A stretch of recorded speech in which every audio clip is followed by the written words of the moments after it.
Assalamualaikum warahmatullahi wabarakatuh. Waalaikumsalam warahmatullahi Alhamdulillah wa syukurillah la haula wala quwata illa billah amma ba'du.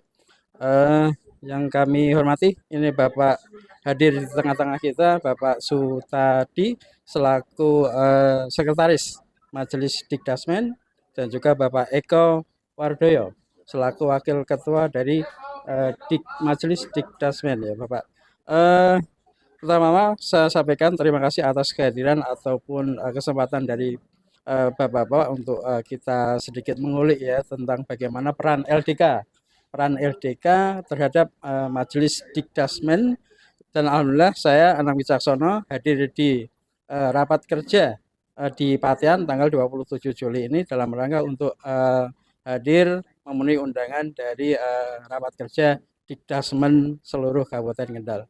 Oke, langsung kemauan Bapak Sutadi, ini kita hadir di rapat kerja ini atas undangan dari Dikdasmen gitu. Mungkin barangkali kita ingin memperkenalkan diri bahwa lembaga kita adalah lembaga komunitas. Jadi semacam lembaga komunitas yang bergerak di seluruh komunitas yang ada di seluruh lembaga-lembaga atau mungkin komunitas yang ada di Kendal ini. Salah satunya adalah komunitas sekolah. Mungkin pandangan Bapak ini barangkali tentang LDK ini seperti apa? wabarakatuh. Semula saya memahami bahwa komunitas tadi kemampuan saya masih terbatas pada komunitas cabang, komunitas ranting seperti itu. Ternyata luar biasa komunitas yang dibahas menjadi luas. Ada komunitas guru, mungkin nanti ada komunitas UMKM, komunitas apa dan sebagainya. Jadi ini menjadi menarik menurut saya.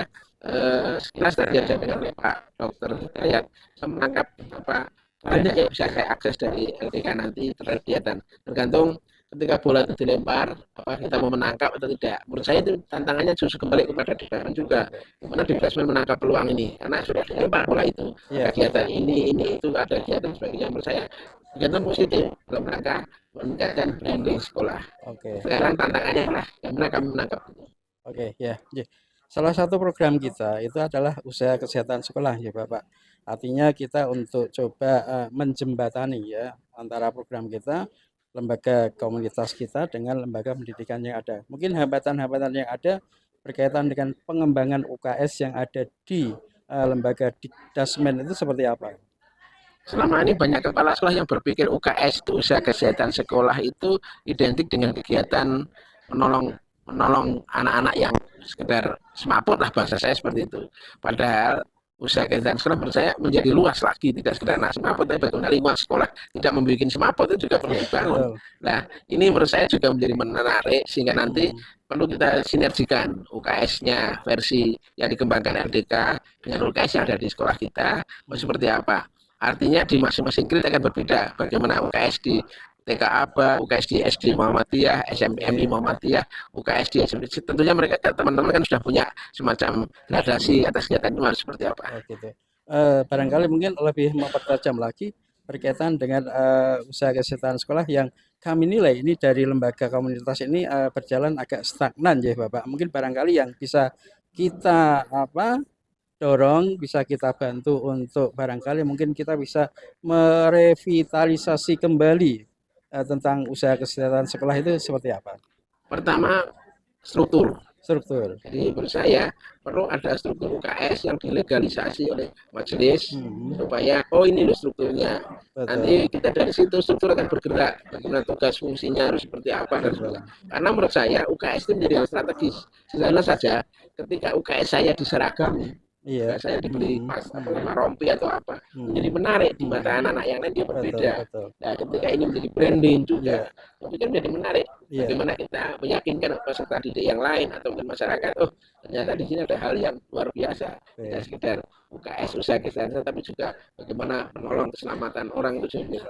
oke, iya. Barangkali mungkin sasaran kita juga di samping murid, siswa juga nanti bagaimana kita memberikan ilmu kepada guru-guru berkaitan dengan tadi sudah dicontohkan tentang PLS dan sebagainya. Ini harapan kami bahwa semua guru barangkali menjadi corong, menjadi motor untuk UKS yang ada di sekolah ini. Ini gimana?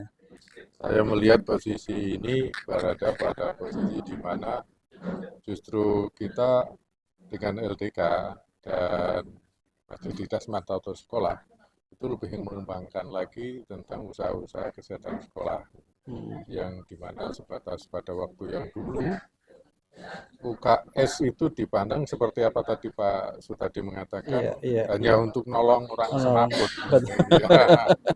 Ini Iya, yang iya. kesalahan Nggih, umum nggih, yang nggih, terjadi betul. bahwa sebetulnya UKS itu usaha kesehatan sekolah tidak sebatas itu. Iya.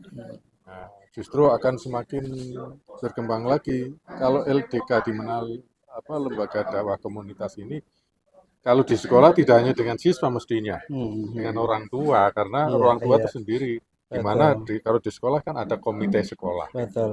Sehingga perlu juga dikembangkan sampai ke Sampai sana, sana. ya Nggih, agar betul. antara usaha di sekolah Betul, dalam nggih. rangka membina kesehatan itu perlu didukung oleh orang tua. Betul. Nggih. Sebab kalau hanya anak saja yang ada di sekolah Betul. yang kita tangani, sementara orang tuanya Betul. cuek bebek, Iya, betul. ya kan tujuan kita belum nyampe. Oh iya, betul. Nggih. Jadi ini perlu ada peningkatan lebih lanjut dengan orang tua itu. Oke, ya. Ya. Dan ini majelis jasmen itu nanti bersama-sama dengan sekolah kita kerja siap. bareng. Ayo. Ya, ini bagian dari harapan sekolah barangkali ya. Iya. Kinerja atau sinergis antara LDK dengan tidak hanya mungkin murid, guru dan sebagainya, tapi juga dengan komunitas orang tua yang barangkali mungkin di rumah, intensitas di rumahnya itu antara siswa dan orang tua itu besar kan. Ini yang terakhir tadi sudah disampaikan oleh Dr. Hidayat barangkali salah satu pengembangan yang ada di LDK itu adalah literasi. Bagaimana ini mungkin barangkali pengamatan kita di lembaga dakwah komunitas itu rasa atau mungkin gairah dari murid-murid itu kemampuan untuk literasi barangkali mungkin menulis dan sebagainya itu agak kendor. Ini mungkin untuk membangkitkan gimana ini? Bicara literasi, kita Betul. sebenarnya makro. Ada literasi budaya, ada literasi keuangan, ada literasi dalam artian bacaan. Iya, Menurut saya, Hmm. kita perlu anak-anak juga paham literasi tidak sekedar bacaannya, tapi juga Betul. literasi keuangan juga mereka dipahamkan. Betul. Literasi budaya bagaimana mereka Betul. dikenalkan. Ini menurut saya tantangan kita. Nah, ketika kita bicara literasi baca, bagaimana membangun budaya baca. Baca Quran itu termasuk literasi yang wajib dan Betul, harus kita betul, biasakan. Ini menurut betul. saya juga perlu didorong. Bagaimana literasi Quran anak, kemudian juga literasi mereka menangkap fenomena alam, fenomena lingkungan bisa dituliskan. Karena dengan mereka berliterasi, membiasakan membaca dan sebagainya, itu mereka akan punya kegiatan. Manakala mereka punya kegiatan, punya aktivitas, mereka tidak kosong. Ketika tidak kosong, mereka akan isi bergerak. Jadi harapan kita literasi yang dikembangkan oleh LDK ini mau kita tangkap, kita dorong agar menjadi hal yang istilahnya melekat. Bahwa literasi tidak sekedar literasi bacaan belaka, tapi juga literasi digitalnya bagaimana, literasi budayanya seperti apa. Karena kami sudah mencoba berpikir lebih lagi tidak sekedar membaca, tapi juga budayanya bagaimana, tentang keuangan bagaimana, sehingga melek mereka tentang bagaimana. Setelah itu. Ya. Ini yang terakhir yang saya Bapak harapan barangkali kepada LDK, karena kita finish atau mungkin harapan akhir adalah bagaimana kita generasi muda ini ketika lulus ataupun mencapai pendidikan sesuatu itu tidak salah arah dan sebagainya. Itu harapan untuk LDK seperti apa? Ya, Arwon. Kalau kami konsepnya sinergi dan kolaborasi itu yang pokok. Sinergi dan kolaborasi. Jadi tadi kita lihat seorang superhero bagaimana yang menjadi imam adalah kita, itu berarti kan ini jumlah kolaborasi. Ketika mereka bisa seperti itu, menurut saya menjadi luar biasa. Tantangan kita adalah meyakinkan para kepala sekolah, guru dan orang tua bahwa kita perlu berkolaborasi, bersinergi. LDK berjalan sendiri tidak jalan, saya sendiri juga tidak jalan. Dengan kolaborasi dan terbuka. Lagi kita tidak terlalu kaku terhadap kegiatan, kita jalan. Apalagi ada kegiatan ini, kita share kegiatan, kita jalan begitu. Jika satu sisi apa yang diharapkan dari lembaga LDK ini bisa kita memberikan manfaat, karena Muhammadiyah ujungnya kan memberikan manfaat, memberikan maslahat. Saya pikir akan kita support lah seperti itu, dan kita siap berkolaborasi lanjut. Dan saya menyatakan peluang. Persoalannya bola yang dilempar LDK ini ditangkap nggak oleh saya sebagai orang di Klasmen berusaha nangkap. Karena kepala sekolah harus saya yakinkan ini bola ini harus ditangkap. Ini kan pikiran. Kalau mereka tidak merasa butuh kan, lombok sehebat aku dilemparkan ya hanya mantul. Akhirnya ketika energi itu habis, pantulan terakhir maka hanya tinggal datar di Betul, tempat betul. saja. Ya. Nuwun. Oke, terima kasih Pak Sutadi dan Pak Eko atas masukannya dan sebagainya. Prinsipnya adalah yang pertama adalah kolaborasi, ya, kolaborasi bersinergitas, ya. Kalau di kita ada lembaga AUM dan sebagainya itu harus bersinergitas dan yang terakhir adalah kita harus selalu memberikan manfaat kepada sesama. LDK, yes, yes, yes. Ya, terima kasih Bapak. Ya.